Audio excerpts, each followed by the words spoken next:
রাজনৈতিক দল কাগজ কলম দিয়ে আজ পর্যন্ত পৃথিবীর ইতিহাসে নিষিদ্ধ হয় নাই। আপনি যদি আপনাকে শ্রেষ্ঠতর প্রমাণ করতে না পারেন তাহলে আওয়ামী লীগের ফিরে আসা আপনি কোনোভাবে ঠেকাতে পারবেন না। রাজনৈতিক দল আছে, আমি খোলাখুলি বললে আওয়ামী লীগ, তাদেরকে নির্বাচনের বাইরে রেখে এই নির্বাচনটি হবে কিনা এটা কিন্তু আমরা এখনো পরিষ্কার না।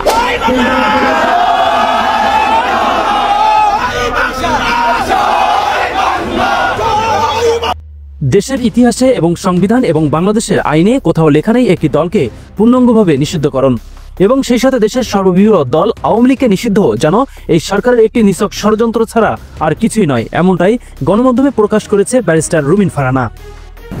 একটা আইন থাকতে হবে, দলগুলোকে আপনি নিষিদ্ধ করবার জন্য আমাদের আইন আছে, সেই আইনের কোন ধারা মোতাবেক আপনি কোন দলকে নিষিদ্ধ করছেন সেটা তো বাংলাদেশের একজন নাগরিক হিসেবে, একজন আইনজীবী হিসেবে এবং একজন রাজনৈতিক কর্মী হিসেবে আমার জানবার অধিকার আছে। আমার বক্তব্য খুব পরিষ্কার, আপনি যদি ইতিহাসের দিকে তাকান আপনি দেখবেন এই যে কাগজ আর কলম, এটা দিয়ে না কোনো রাজনৈতিক দলকে আপনি নিষিদ্ধ করতে পারবেন না। রাজনৈতিক দল কাগজ কলম দিয়ে আজ পর্যন্ত পৃথিবীর ইতিহাসে নিষিদ্ধ হয় নাই। সাময়িকভাবে আপনি শান্তি পেতে পারেন, আত্মতুষ্টি লাভ করতে পারেন যে যাক নিষিদ্ধতাটা করলাম, তো এই দল যে পরে হাজার গুণ শক্তিশালী হয়ে ফেরত আসবে না এটার কোনো গ্যারান্টি নাই। ফর এক্সাম্পল পাকিস্তানের ইমরান খানের পার্টির মার্কা সুদ্ধা নিয়ে নিয়েছিল, কিন্তু ওরা স্বতন্ত্র নির্বাচন করে জিতে আসতে পেরেছে। সো মানুষের মন থেকে মুছার জন্য কাগজ কলমের প্রয়োজন নাই। এছাড়াও ইতিমধ্যে দেশের রাজনৈতিক অঙ্গনে ফের আলোচনা জন্ম দিয়েছে আওয়ামী লীগ। প্রতিনিয়ত রাজধানী ঢাকা সহ দেশের বিভিন্ন জেলায় আওয়ামী লীগ ও ছাত্রলীগের ব্যাপক পরিসরে সমাবেশ দেখা মিলছে, যা দিনের পর দিন সমাবেশ থেকে মহাসমাবেশের রূপ নেওয়া শুরু করেছে।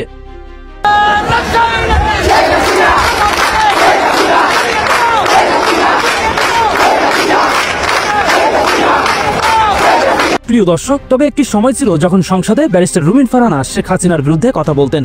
তিনি উক্ত সংসদকে অবৈধ ঘোষণা করেছেন সংসদে দাঁড়িয়েই।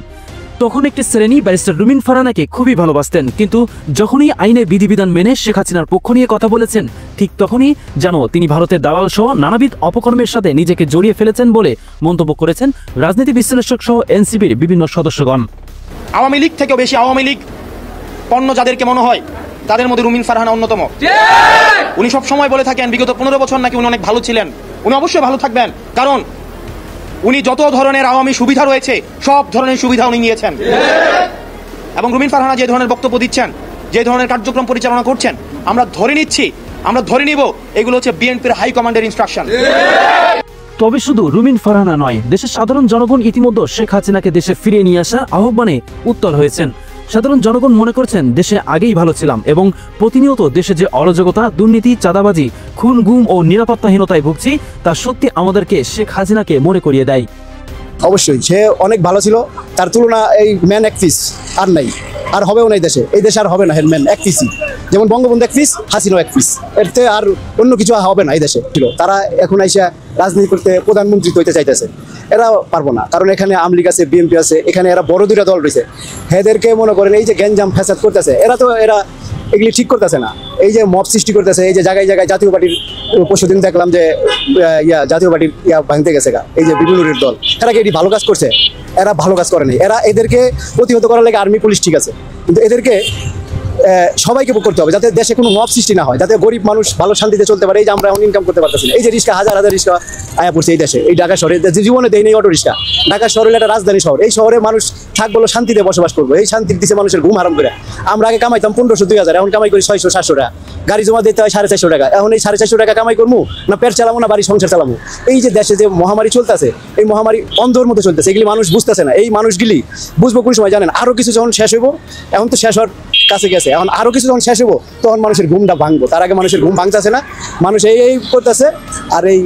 আর কি বলবো, বলতে গেলে তো মনে করেন অনেক কিছু বলা যায়। প্রিয় দর্শক, একটি স্বাধীন মানচিত্র গঠনের যে দলের ভূমিকা ছিল অনস্বীকার্য। দলের মুষ্টিমেয় কিছু নেতা খারাপ হতে পারে, তবে একটি দলকে নির্বাচন থেকে বহিষ্কার এবং দেশ থেকে বিতাড়িত করার যে ষড়যন্ত্র, তা সত্যি কি দেশের গণতন্ত্র রক্ষায় কাজ করছে? এ বিষয়ে আপনার মন্তব্যটি অবশ্যই জানাতে ভুলবেন না। পরবর্তী আপডেট পেতে সাবস্ক্রাইব করে এসএ লাইভের সাথেই থাকুন। ধন্যবাদ।